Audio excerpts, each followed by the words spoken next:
Thank You you. wrote not one, not two, but you have 3 books. Oh Yes. my goodness. And I must say, I went on the journey with you. It was incredible. I was Well, on you the edge liked of it. my seat. Good, good, good. That's the whole point of it. I wanted to make the reader feel like I'm right beside them, speaking with them, and not just reading a book and feel like the disconnect. I wanted to feel connected, not disconnected. You know what I mean? Mission accomplished. Thank Listen, you. and the mother in me, oh my gosh, listen, I was screaming, no, Trent, don't. Come Yeah, on, yeah, Trent. yeah, yeah, yeah. So if you survived it, what are you doing now? If you survived it, that means no matter what comes your way, you're gonna overcome it. You're gonna overcome it. As a child, I didn't know exactly what it meant to have a peace of mind.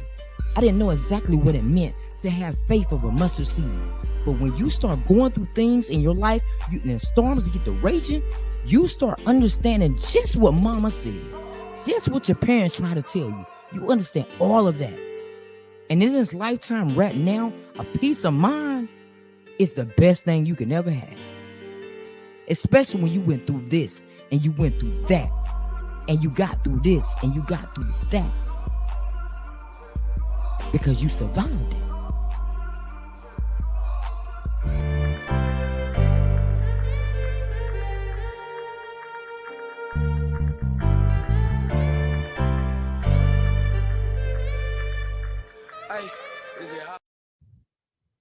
Welcome back to another episode of Breaking the Silence with Author Nikki Nicole, where you can unleash your inner voice.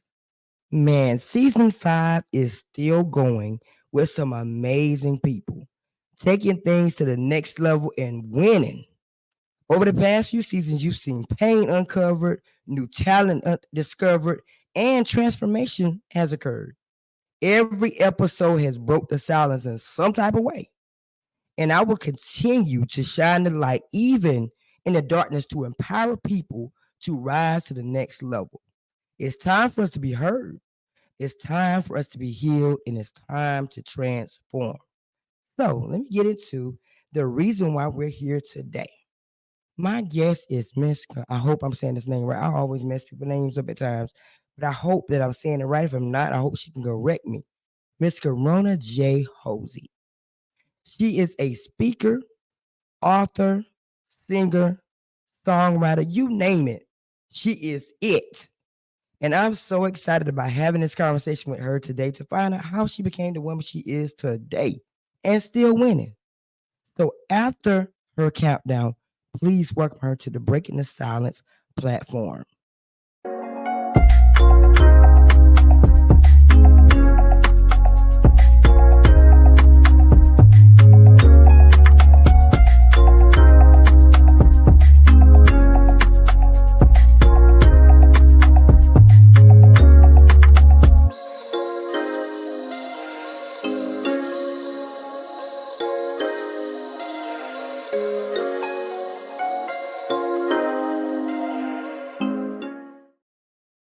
Good afternoon. How are you? I am wonderful. How are you? I'm a little bit better, much better than I was yesterday.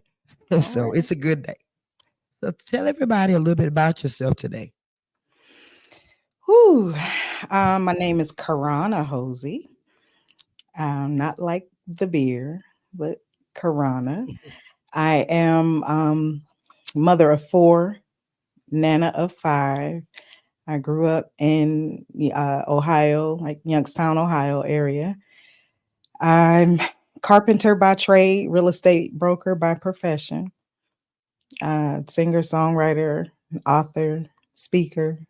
Do a few things, just a couple things.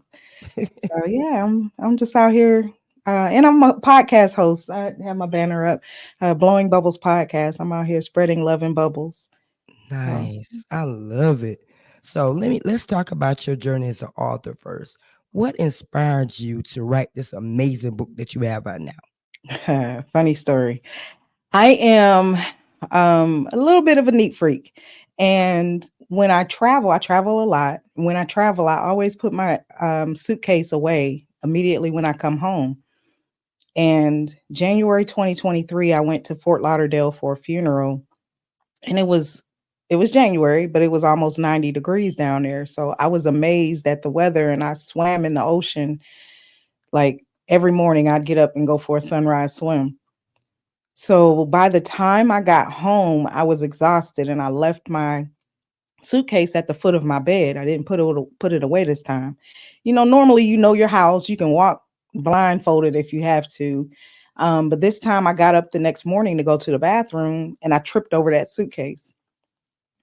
And I was like, dang. I just started laughing when I got in the bathroom. I said, "What other baggage are you tripping on?" Oh, And then I thought to myself, what else do you need to unpack? And I just thought about it. And I wrote chapter 1 that day. So it came, the light bulb went off just like that. wow. So has writing been something that writing starts somewhere in everybody's life when they actually publish a Absolutely. book. So this started at a young age with writing? Yeah, I love writing. I always have had a passion for writing and words and the English language. Not just the English language. I love languages. I try to learn something in every language that I meet somebody in. I try to at least learn how to greet them and say thank you and goodbye in their language. So I can do that in about 20 languages. But when I went to college, every elective that I needed to take, I took a writing class because I just love to write. I'm a creative writer. I write. I got a couple movies and screenplays in me. I have several more books that are going to come forth. So yeah, I just love to write. Nice. I love it. So do you plan to come up with another book, or is this it for your writing journey? No, not even close. Mm. I have one is I'm in the editing phase now. One book I'm doing a collaboration. It's an anthology with the great Les Brown. I'm working with him right now. I have a guided journal that is very powerful that accompanies it's meant to accompany the crushing it part of my book, my first book that I released. Um and it is also a part of my coaching program. I do coach women, primarily women, but I can coach anyone who wants to, level up their life, make some pivots, find clarity, and just streamline their life. I'm a master of efficiency. I had a boss tell me that when I was 19 years old, and that seed took root. Um, I realized it was a gift, and somebody encouraged me, and I stayed on that path, being intentional with efficiency. Nice. It's amazing how people can tell you something in your childhood that stays with you all your life, and then Absolutely. it actually shapes you to be the person that you really are. You hope to be, or you end up being. Because Yeah. I have a teacher, well, a church member. She always told me, don't let nobody define who you are. That stuck with me forever. So it didn't matter what people said about me. I just still did what I need to do in life, regardless of how they felt or thought. So it's amazing that stuck with you, and now look at you winning. So Yeah. everything that's good always has a flip side to it. What has been, I'll say, what challenges have you faced as an author, and what routes did you take? Did you self-publish, or did you do it the traditional way? I did self-publish. Surprisingly, writing the book was not the most difficult part of this journey. I went through a few people and editors. Man, it was a journey. There's a lot of people. I will encourage any author, do your homework, study the process of that publishing journey before you go out there and hire somebody or try to work with a company, because there's a lot of people just on a money grab. um First person, not even the first person, but like the third person that I was getting to, and I was at the point of frustration, finally hired this company, and I got the first revision back, and I couldn't get past the preface. She spelled my name wrong. Like, how you gonna edit my book? You spell my name wrong. Wow. I mean, that part was very frustrating, and editors tend to take creative license also. A lot of people don't know that happens. Um, we had a really intense conversation. I was actually on a vacation. I wasn't even in the country, and I opened my email. Whew, it got real intense. Like, things I couldn't get past page 6 that time. Page 6. Page 6, because, like, that's not what I said. Why would you write that? Why do you do realize that this is my life? These are real people. These are people I love, people I still deal with and talk to and have strong, close relationships with. Why would you say that? Because it's coming out as me saying it. That's not what I wrote. So you as a writer, just understand that when you have a conversation with an editor that you're considering using, know that they sometimes take creative license and change your story. Wow. Yeah. See, I self-published, so I don't know the journey of the traditional publishing, but I think with that being said, I'm sure you was paying a lot of money to this person to take on that job. So Yes. if you had to do that all over again, would you choose to go the same route or would you choose to do self-publishing? Well, I still self-published, but I used an editor. So the thing that Mm. I used that company for was to put a fresh set of eyes on there. I'm very, very, very good with grammatical things, but you just don't want to take that for granted. Mhm. So I wanted a fresh set of eyes on it in case I did make any mistakes, as well as the formatting of the book. And so they offered a package. It was like the cover design, the formatting, helping me to set up my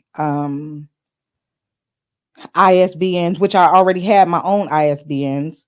And I knew that that was going to be a point, because even though I sent her my ISBN information, she used their companies. And when I looked on my KDP account, it said published by XYZ. And nah, They just messed up all around. nah. Yeah. So you have to be aware of these things and know what to look for, so that you don't, because you'll end up having to, once it's released. Fortunately, I had a long lag time between when I finished up with that company and when I actually released. So and I did that deliberately so I could go back and check things. Right. um but you just have to know what to look for. I really recommend just doing your due diligence, study the process. Because I still did self-publish, and I have a website where you can buy it directly through me, but then that means I got to ship it to you, or you can go to Amazon. I try to direct people to Amazon or Barnes and Noble for that. Right. So now that we talked about you as an author, now we're going to shift gears. Let's talk about how you got into the music industry. How did you start singing and writing songs?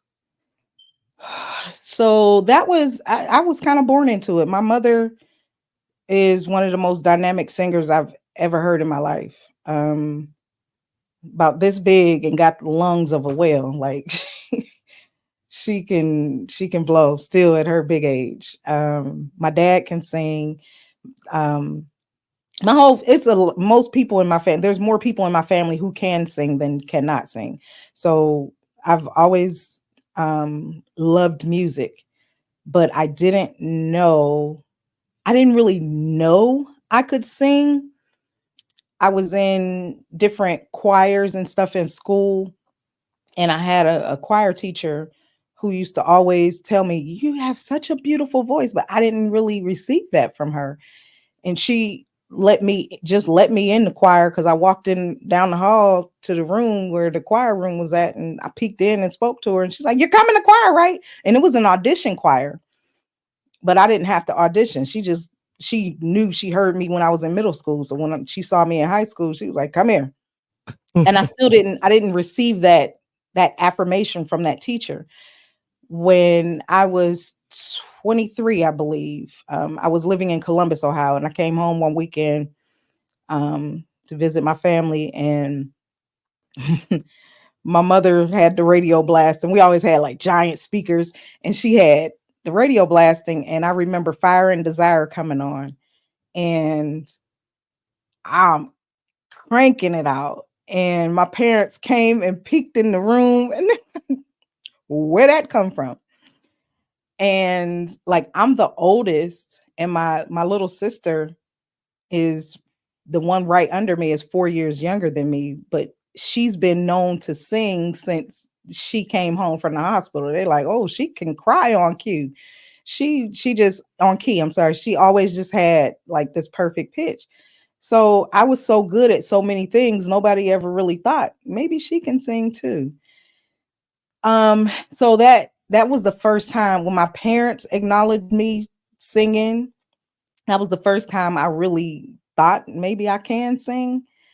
And then I went through something, and a friend of mine pretty much dragged me out to karaoke. I had never even heard of karaoke. This was in the early 90s.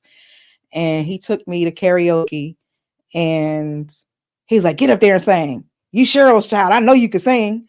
I know you can sing. And I could hear people. I'm from a small town. I could hear people like, is that the one that can sing or the other one? People always said that to me about me because they knew my sister to sing. And I could hear people, is that the other one? Ain't that the other one? And then I sang I Feel Good by Stephanie Mills, and people was like, oh my God. And after that, I was hooked. I was just hooked. And I just wanted to sing. All I wanted to do was sing, but I had 4 children. So I didn't know how to really work that part out. And I have a cousin who, he was managing artists. He was doing something in the industry, and I went to him and I'm like, cuz put me on. I want a deal? And all I knew was record deal. I didn't really understand the business at the time. And he met me at the local community center, and he sat me down, and he told me to get this book, All You Need to Know About the Music Business. And he told me some other stuff to get. He made me take notes. He gave me a list of jazz standards to learn. He told me all this stuff, and it was honestly pissing me off. I was so irritated. I'm like, but I just want to sing. I just want to deal. I just want to deal. And he was like, he was my father's big cousin. So what he said to me, I'm not going to look at Jimmy and tell him you got ripped off. You're going to learn this business. I know that's right. And so we were raised to respect our elders. So I just sat there and I listened to him. And he said, now I want you to write. He said, every day, write. I don't care what it is, write. He said, it's not going to be good at first. He said, study song structure and write. He said, Whitney Houston is broke. He said, she got the biggest selling songs in the world and she's broke. The writer gets paid first. Learn the business and learn how to write. And so I did. That was in maybe 94, 95. I still have the folder with all the notes that I took from my cousin sitting me down and telling me what to do and what to learn.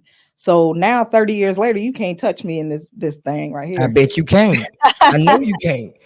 Boy, shout out to Cuz, because shout out to Cuz. You have to know that business is so bad. So many people have come across that had the talent but got ripped off because they did not know the business side. So that was a good thing that Cuz made you sit down. Absolutely. I didn't appreciate it in the moment. Young folks, I'm telling you, when you got an elder that's really trying to give you the game, you better soak it up.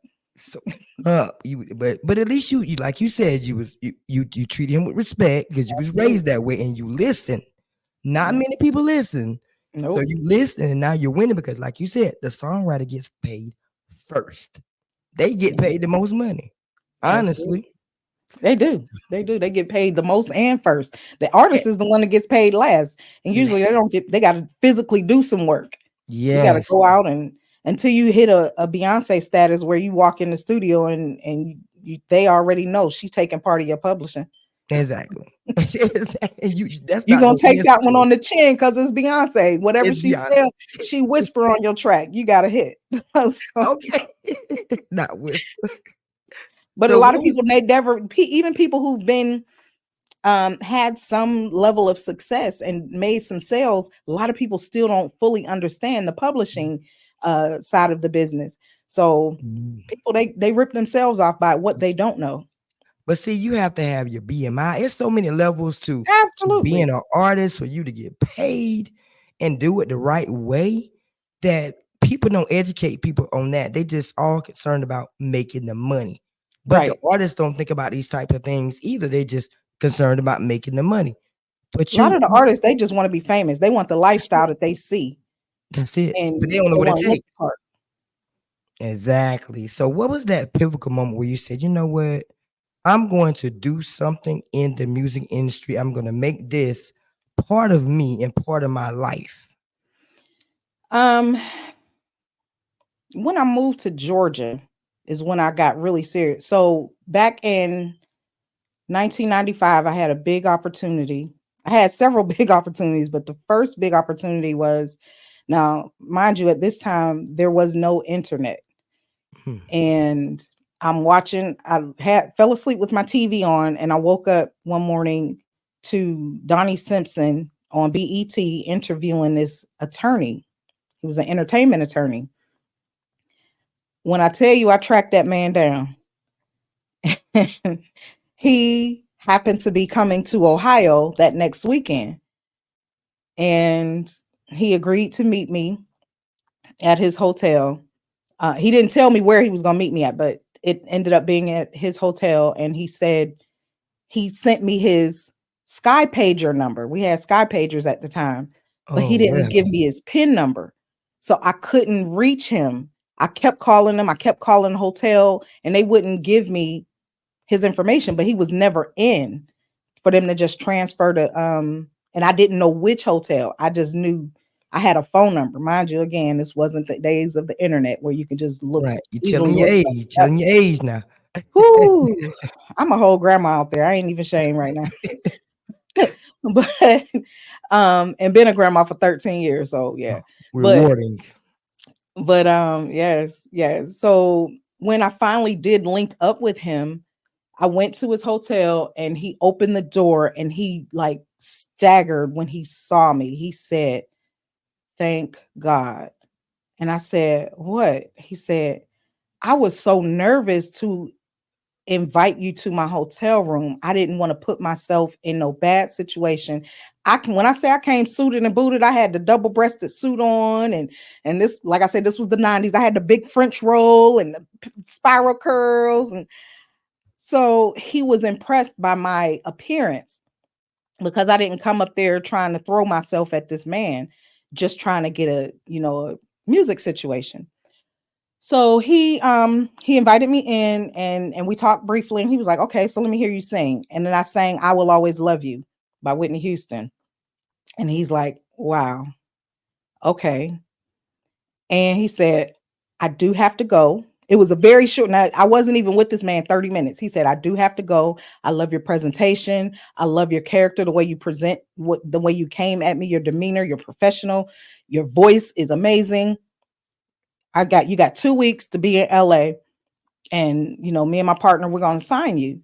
And you're gonna be on the team with this artist, this artist." I was like, "What?" And I'm talking about the people that I was looking up to at this time. I was like, "Wow, okay." And so he's like, 2 weeks. I need you in LA.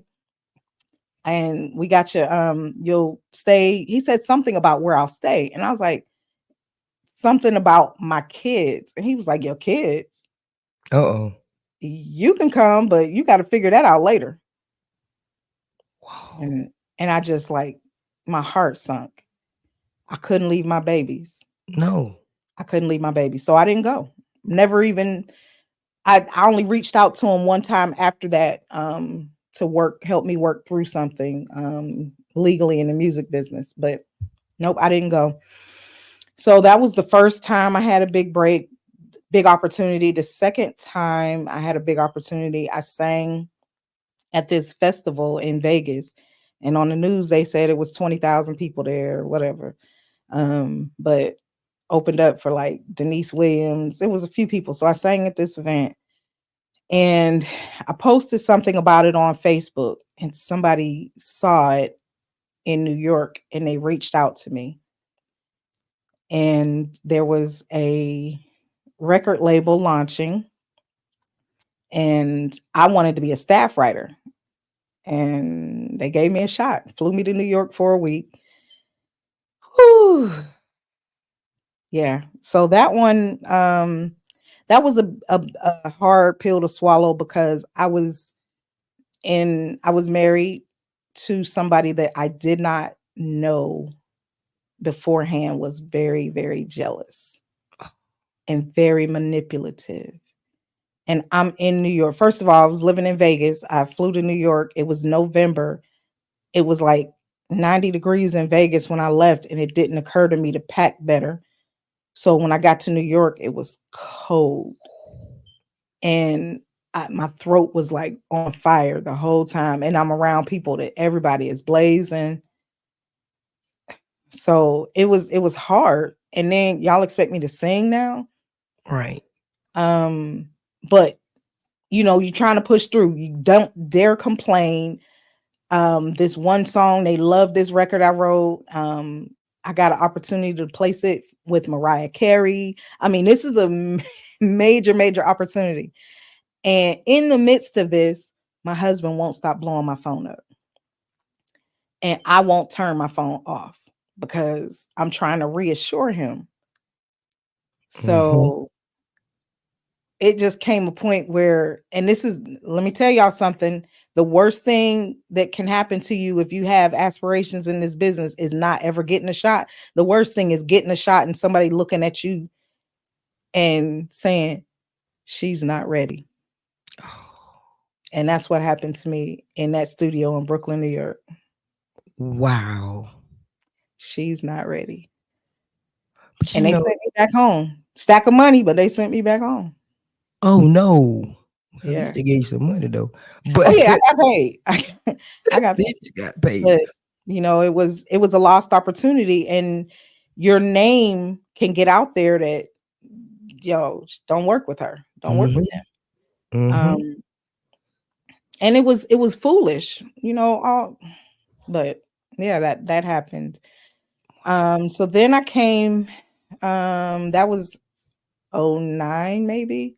Then I moved to Georgia in 2013 and I had a whole different understanding. So after that incident, I wrote probably 10 songs that week I was in New York, and I knew that they were some bangers. So now my pen, I'm very much more confident in my pen. So I started writing and writing and writing. All I did was write like every day. I used to ride the bus to work. I had a job working on the strip at this mall, and I would ride my bus to work every day and write. I sit in the very back of the bus and just write all the way to work on my breaks. I kept at the cash register, I kept a little notebook. If I get an idea, I just write something down, and I would just write. So in 2013, when I moved to Georgia, I was probably here 3 days, and I was really pushing my Twitter account at that time. And this guy, music, he was a music exec. He was following me, and this man had tagged me and said, "Hey, there's this conference, this songwriters conference. I think you should check it out." So, when I left, leaving my husband, I left everything. I came to Georgia with 2 suitcases. I had nothing else, no money, no nothing. And I looked at the price of the ticket to get in this conference, and I looked at my bank account. I said, man, nothing ventured, nothing gained. I booked that ticket. It left me with 77 cents in my bank account after I booked that ticket. And I was just like, I got to make this happen. I have to. I'm in Atlanta now. This is Music City. I don't care what they call Nashville, Detroit, nothing. This is where it's at. So I went to this conference. I didn't even have, so it was in the downtown area. I was staying with my mother in Conyers. You know how far Conyers is from downtown. I didn't even have gas money to get back and forth. I would sleep in the car. It was either 3 or 4 days. They had a kickoff event that Thursday night. I ended up getting invited, and it was VIP, invite only. I didn't have the money for no VIP ticket, so it was crazy that I got a VIP ticket.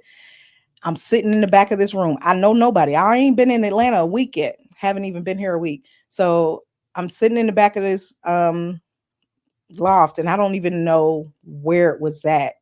Now I don't remember the name of the spot it was at. But it's me on this one couch, and there's this guy across the way on this couch, and it's just the two of us. Everybody else is out there partying. And I'm scrolling on my phone, and then it was like, I heard a voice say, Karonna, if you want something different, you have to do something different. And I put my phone down, and I got up and I walked over to that man. I said, hi, my name is Karonna. What's your name? And he and I started talking. Turns out he was the sponsor for the event. So he was the money man. And he ended up, he's like, how do you know someone? I said, I don't know anybody here. He was like, let's change that. He introduced me to everybody. All the people. I'm talking about big name people that we all know and love in the music industry. He introduced me to everybody. Wow. So by the time the conference was another 3 days, I sat front and center at every session, every panel. I'm engaged. I'm asking questions. I'm present. Mind you, I don't have no money. Nobody knew I was sleeping in the car. But I get up and go to the bathroom and wash up in the morning before anybody gets started. They just think I'm just the early bird. I had to freshen up. So the end of the conference, I think, did she have a book? Shanti Das called me up on stage. She did it. She was talking and she's like, this is what this conference is all about. This one person embodies what we all do it for. Karonna, come upstairs. I was like, they gave me a standing ovation. So now I'm front and center on the stage. Everybody knows me, all these people. And it was just crazy. And then they're like, okay, now's the after party.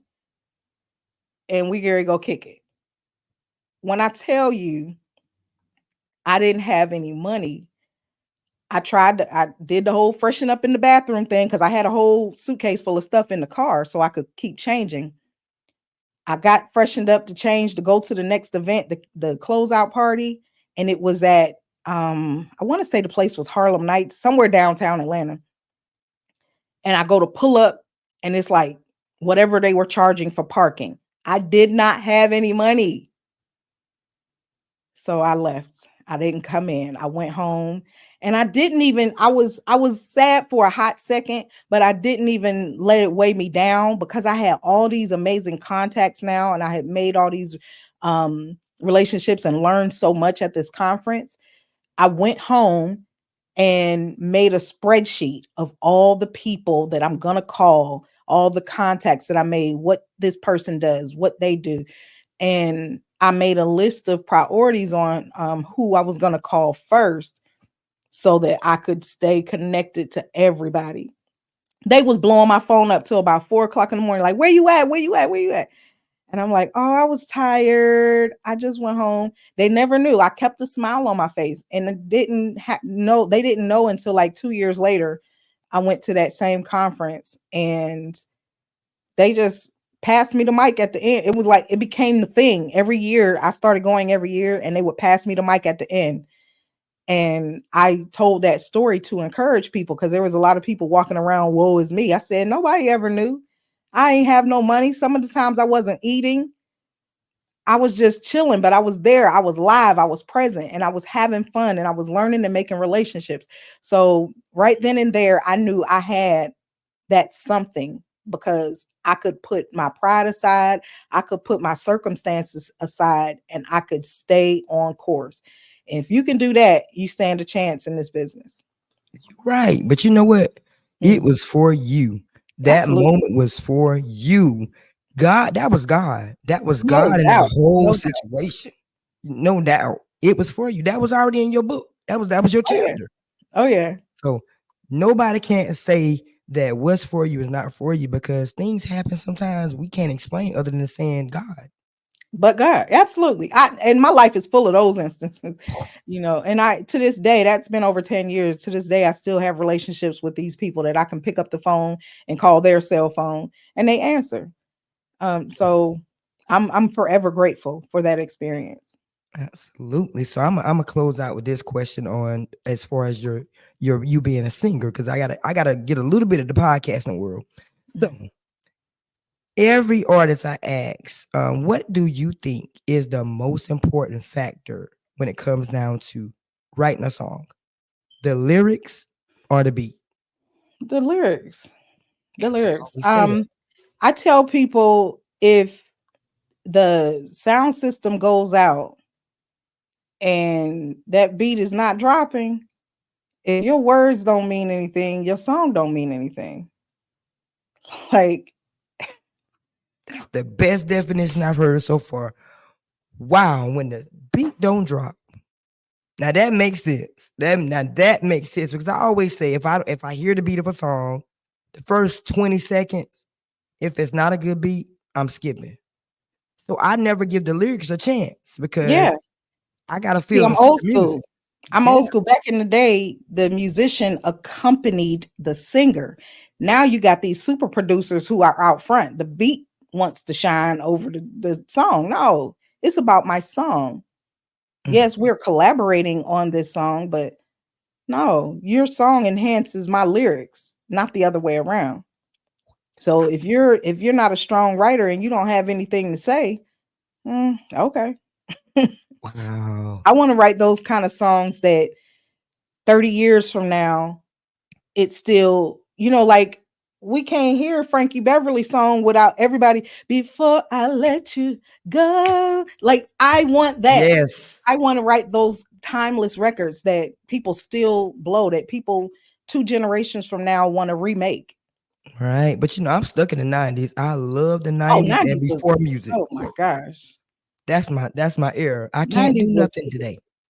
I for mean, sure. I ain't gonna say I can't do anything today. I say nobody really has written a song yet in this era that resonates with me because it's either something that's a club banger or something like that. It's got cursing in it. So it's a lot of songs I just can't listen to. So I'm stuck in the Absolutely. 90s. I'm stuck. I So, like as songwriters now, I like her. oh yeah. Her is a pretty dope songwriter. Jasmine Sullivan. Um, Mm-hmm. now she gets a little spicy sometimes, but what's her name? Janae Aiko. Mm-hmm. She's pretty dope. I look at people from a writing perspective. If you listen to the songs, if you listen to those B-side records, the ones that don't hit the singles list, Mm-hmm. she has some depth to her. She just tends to lean more one way. But yeah, I like her a lot. SZA is nice. She's not as to me as dynamic a writer with the depth in her content, but I do like her style. She speaks to me sometimes, but mostly Jasmine Sullivan, and her. They're Jasmine is crushing it right powerful. now. Powerful. I saw a video of Jasmine Sullivan when she was a little girl. That She been voice blowing. was what? She been. She She's been. like 6 years old, rocking stages like nobody's business. She's Yes. definitely walking in her calling. Yes. Yes. People don't even know how big that voice is of hers. When I Jesus. So Another let's one I love is Lettucey. Lettucey is like, ooh. ooh, yeah. Lettucey is that's my friend. I want to meet Lettucey big. I want to meet her big time. All right. I So we're might gonna fan out with Lettucey. you might I might fan out. I'm not even going front. I might fan out. Lord have mercy. But it's gonna happen Lettucey, what's up? Call me. though. So I call me. I'm done. They gonna put you out. Right. I'm done. So let's shift the gear to your podcasting world, my favorite world. So, what made you want to say, you know what, I'm gonna start a podcast? My son, my oldest son, shout out to the regular podcast, Kilo over there. That is my son. He is doing amazing things with his podcast. But I think he started in 2016. And I wanted to do a podcast. About a year into his podcast, I was like, I need a way to get some stuff out. I think I can do a podcast. And I was really encouraged to do it. And I was going to call it the Mirror Mirror Podcast. And I outlined 52 episodes, and I'm going to do this, and I'm going to talk to this person and all these things. And then I did a Google search and found out that there's a very successful podcast with these two ladies called Mirror Mirror. And I was like, dang, I can't use that name because theirs is really big. And every time somebody searches for mine, they'll probably find theirs first. So I didn't do it. And then a couple years pass and Black Panther comes out. And I was like, oh, Queen Mother, I want to be Queen Mother podcast. So then I do all this thing, buy the domain, set it up, I'm going to do this podcast. And it didn't take off. And then fast forward to 2022, there was school shooting in Uvalde, Texas, and a grocery store shooting in Buffalo, New York. And there was a lot of heaviness in America. And I was working with this brokerage, and we had a national meeting. This one team, we had a meeting. And one of my coworkers said, that lady looked like my grandma. Nobody was talking. Everybody was real kind of melancholy that day. And she said, that lady looked like my grandma. And I knew just what she meant. She was referring to the old lady in the Buffalo grocery store who was killed. And she said, what do you do? What are some things that y'all do when you're stressed? Now, there's about 30 of us on this Zoom. She's like, when you're stressed and you just don't know what else to do, what do you do? And I said, I blow bubbles. And everybody went crazy. It was like, oh my God, I'm going to get some bubbles. I'm going to go to the dollar store and buy some now. And all that. So everybody responded well to that idea. And the next month when we had that team meeting, the executive assistant said, hey, Karonna, they liked your idea in the C-suite. We now have branded bubbles. I said, hold up. Hold up. If a $30 billion company takes action that fast, I probably have a good idea. Let me go ahead and use that. So the Blowing Bubbles podcast was born. Wow. So what do you talk about? How do you find guests? And what's like your main topics? Right now I'm in the process of really drilling down and streamlining my content and my interviews, because up to this point, I just finished season 2. Woo woo. And I have been just practicing the art of consistency, because I will get bored and change gears on a dime. So I had to really condition myself to practice the art of interviewing, the art of staying present in that thing for an extended period of time.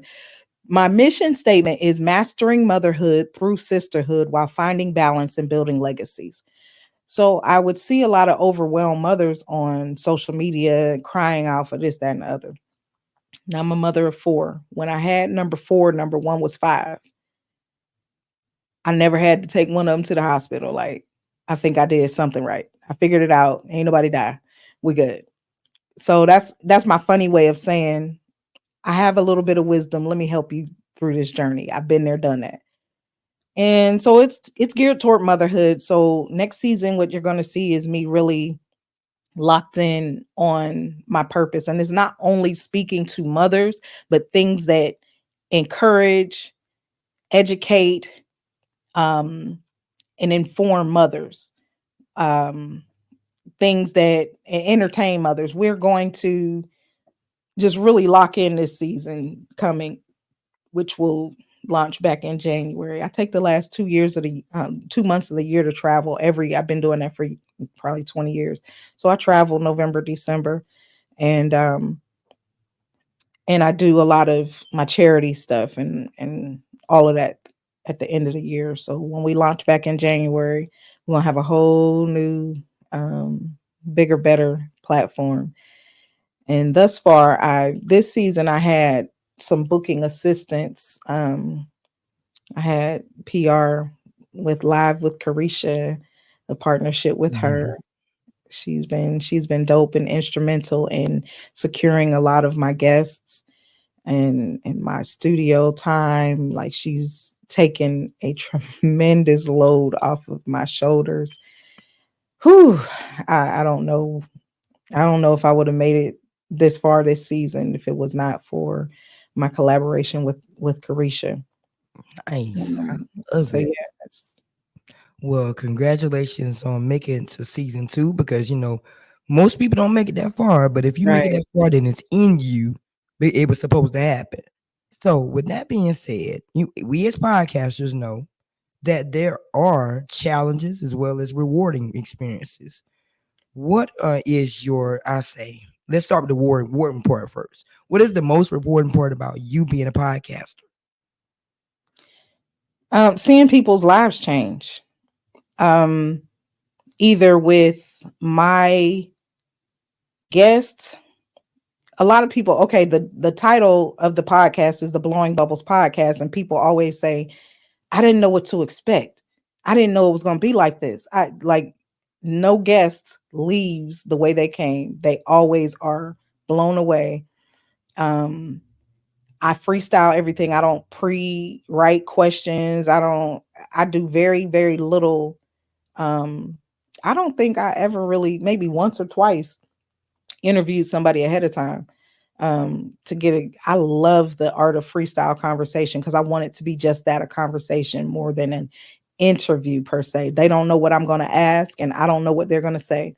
I've had people like really, they tap into other parts of me. I have so much broad knowledge where we could be talking about one thing and then it shifts and then I'll say, "Oh yeah," and then I just start pouring into them, and they like, "Oh my goodness, I didn't expect that. I didn't know that." I had one, I had several people. One young man, he was on there immediately when we stopped recording. He called his mother. He's like, "Mama, I just did a podcast interview, and that lady had me talking about my childhood." It was cute because he said, "I didn't know I was gonna open up like that," but people always do.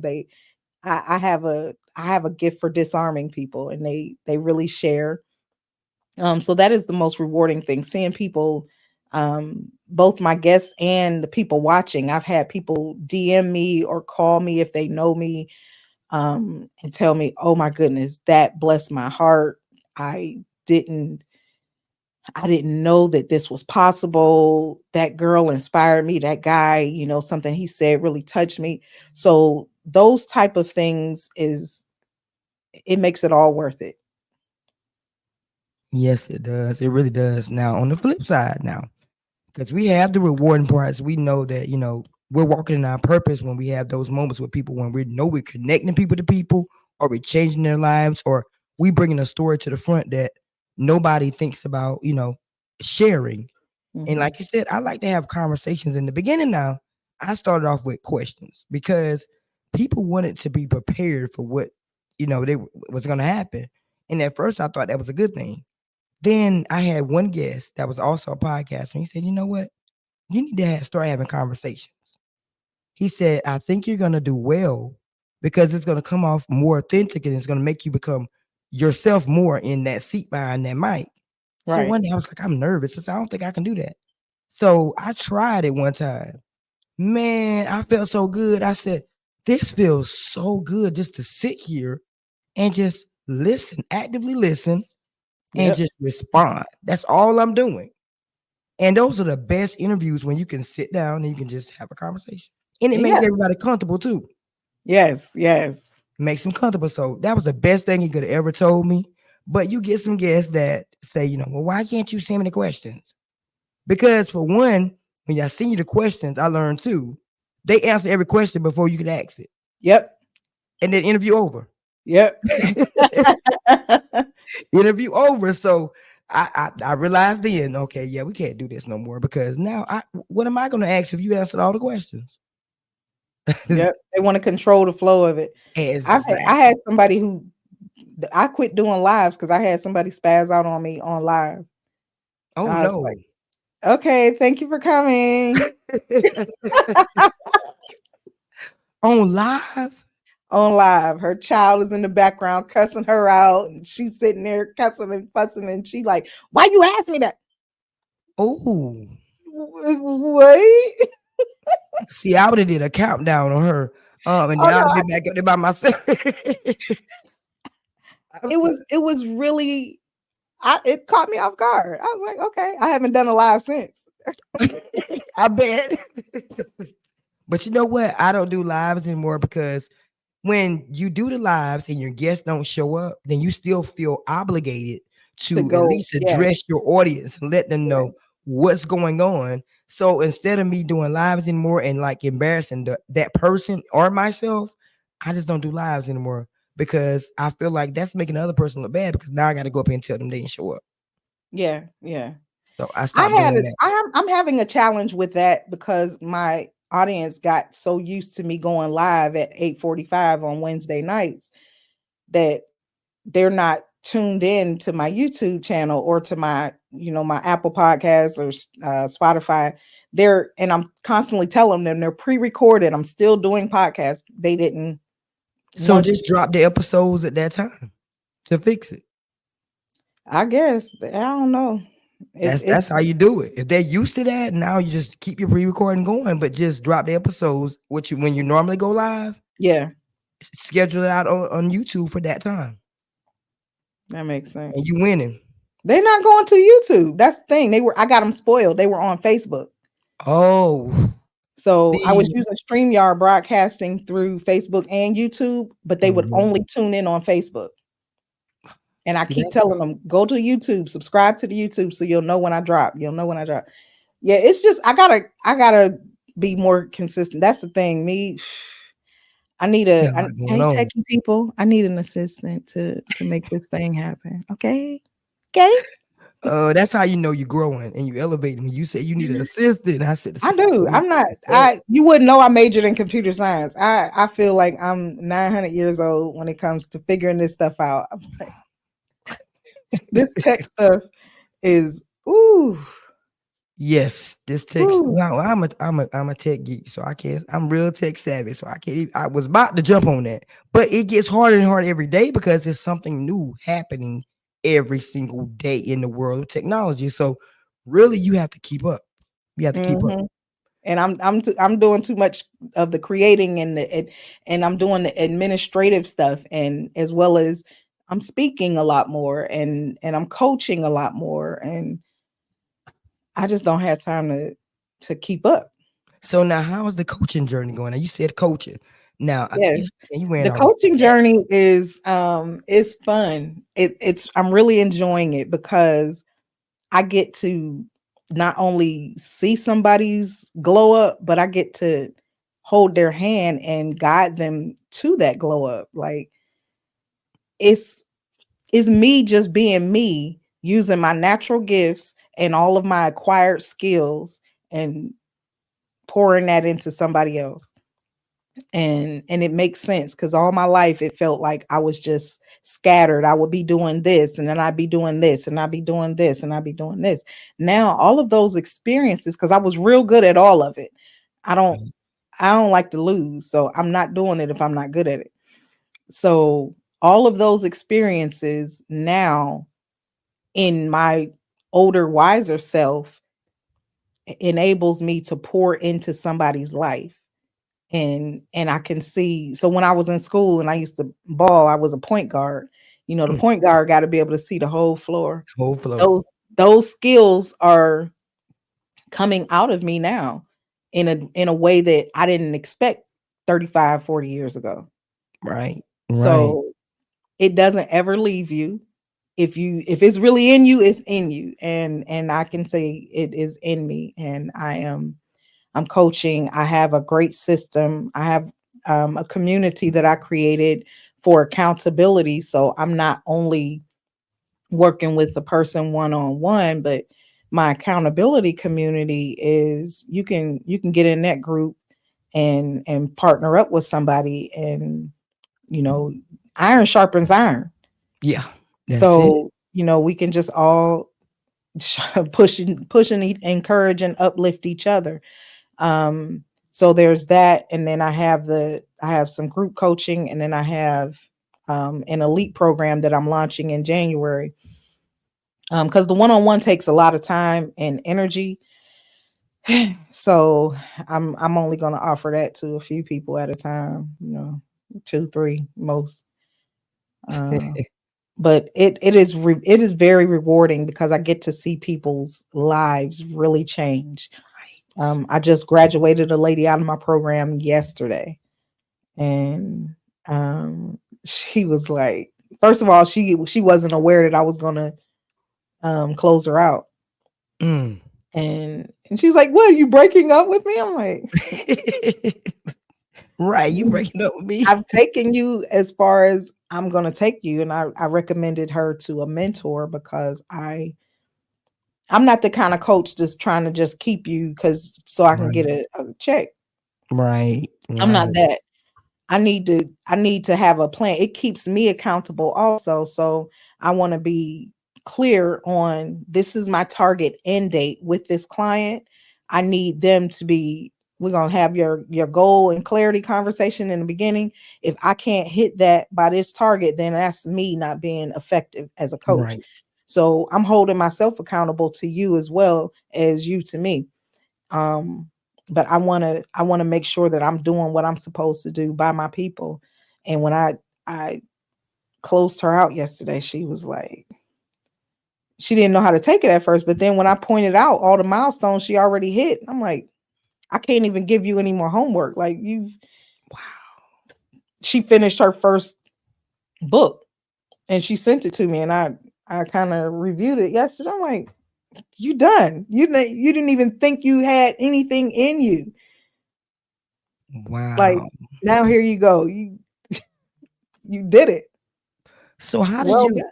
with all these, with coaching, there's so many areas in coaching you can go into. So how did you say, you know what, I want to do this area? So are you considered a transformation coach? Yes, because I want to. So there's some people are motivational speakers and coaches. Motivational coaches are more like rah rah rah. I'm gonna get you hype, Right, and then what? Transformational is I can inspire and motivate you, but I can also give you a plan of action to lead to the change in your life. So, um, I st- one of the things, because I have coaches and mentors as well. One of the things that um one of my mentors said a couple years ago, he said, "What is something that everybody that knows you know you for? What is something that you're good at better than everybody that you know?" He was asking me these type of clarifying questions, and it made me think. Administration is like second nature to me. Resilience, like I bounce back like nobody I know. And I don't even call it bouncing back. I say I bounce forward because I don't want to go back to where I was. I'm going forward. So I bounce forward better than anybody I know. The reset, ooh, that's my program. My elite program is called Reset Mastery. And let me tell you, when you got a major pivot, you need to, and you don't want to hit bottom to start over, like you got to start all over, but you want to do it efficient and effective and the most positive and powerful, impactful way for your life. I got you. I got you. I promise you. I've pivoted and started over more times than anybody I know, and I don't know anybody who does it better or faster than me. nice. I Um, love it. So yeah, just staying true to who I am, not looking at what somebody else is doing.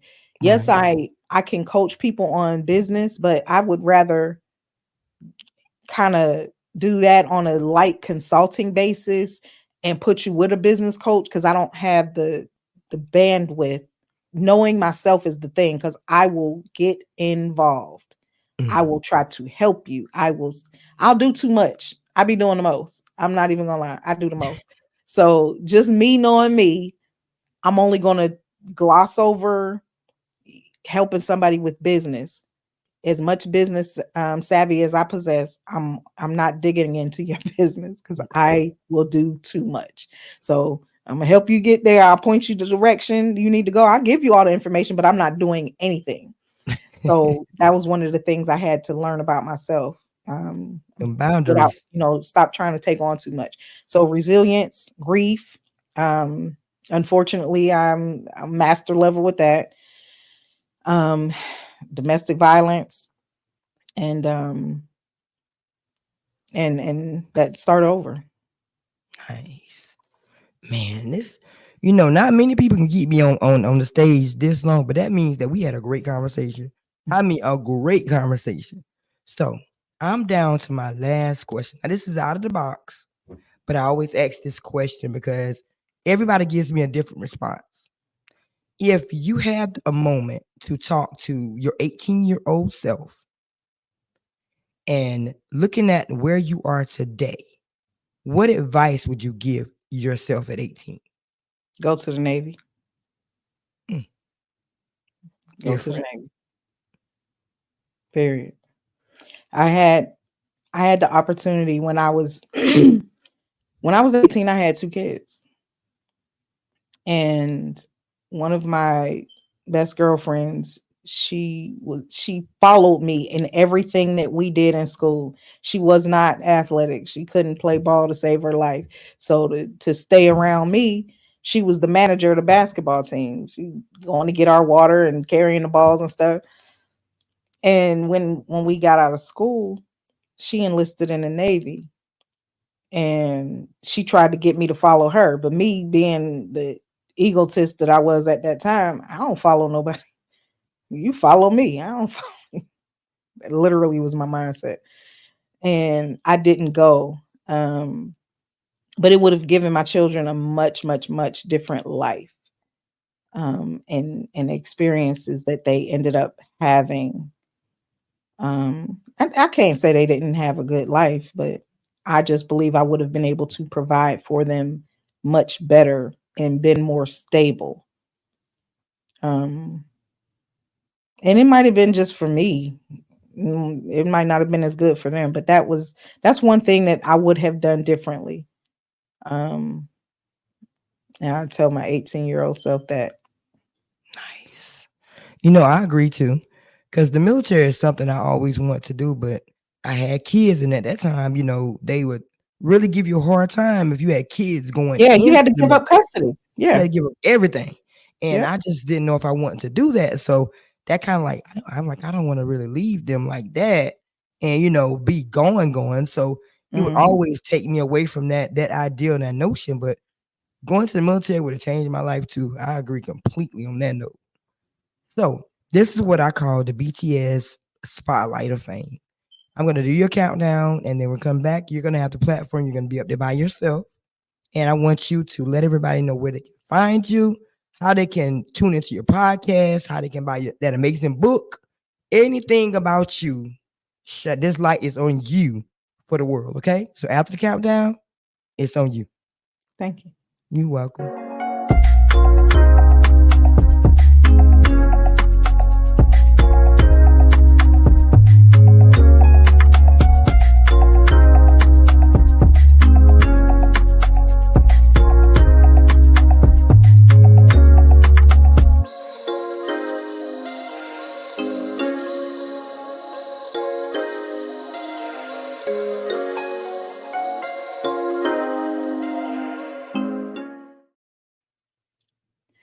Hello, what's poppin'? It's your girl Karonna Hosey. I am host of the Blowing Bubbles podcast, and I am also author of my book, Residue: Growing from Crushed to Crushing It. You can find me on all platforms. My name, Miss Karonna Hosey, just like it's spelled behind me. Miss MsKaronna or at Blowing Bubbles Podcast. Follow me. I'm on YouTube, Spotify, Apple, all the things. I have blowingbubblespodcast.com. I have KaronnaHosey.com where I have some tools. Oh my gosh. And a circleofexcellence.com. Ladies, get in that accountability community. We are doing all the things to level up for 2025 and beyond. A circleofexcellence.com. Thank you so very much. Thank you so much for being a guest today. I'm excited about your journey because it seems like to me everything that you touch takes off. So I'm excited about your journey. I wish you nothing but success. If there's anything I can do for you to help you further get where you're going, I got you. If you want me to advertise something, if you whatever you need me to do, just let me know. We locked in forever. I might need your technical support over here. You might have to come pull up in my studio. I'll pull up. I sure will. I'm about to go on break too, so I'll pull up. Okay. I'll pull up. I got you. So Thank I'm you so so much. grateful that you gave me the opportunity because we wouldn't have a podcast if it wasn't for people. So I'm really grateful for people giving me a chance to shine that light on them because without you, I wouldn't have Breaking the Silence. And I really do genuinely believe that. So thank you. And I hope that your success is 10 times where you need to go. God got you. Amen. I received that. And thank you so much to everyone else out there that's tuning into this amazing episode. I know y'all heard all those gems. Y'all had to. She's been through some things, but guess what? She was in the right place at the right time all the time. And God covered her each time. Because listen, that part about her being there as a singer and a songwriter in that place, saying she was sleeping in the car, you know what it reminded me of? The Fantasia story. Fantasia was out there and didn't have no money, or her brother sleeping in the car. And guess what? Look at her.